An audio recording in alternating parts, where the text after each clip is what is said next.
Bye పిల్లలు. ఈ వారం కథ పేరు అందరికీ పెరిగేవి. ఆ అందరికీ పెరిగేవి ఏంటో కథ వినండి.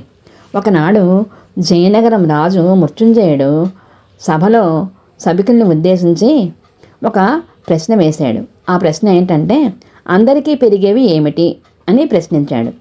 కొంతమంది అందరికీ పెరిగేవి కోరికలు అన్నారు. అప్పుడు రాజు, ఇవి సన్యాసులకు పెరగవుగా అన్నాడు రాజు. అయితే ఇంకొంతమంది అందరికీ పెరిగేవి వెంట్రుకలు మహారాజా అన్నారు. ఇవి బట్టతల ఉన్నవారికి నెత్తి మీద పెరగవు అన్నాడు రాజు. అయితే ఇంకొంతమంది అందరికీ పెరిగేవి గోళ్ళు మహారాజా అన్నారు. ఇవి కుష్ఠవ్యాధి వాళ్లకు పెరగవు అన్నాడు రాజు. అందరూ తెల్లమొహం వేశారు. కొందరు ఎంత ఆలోచించినా ఏమీ తోచక తికమక పడుతున్నారు. ఇంతలో ధర్మరూపుడు అనే యువకుడు లేచి, అందరికీ పెరిగేవి 7 మహారాజా అన్నాడు.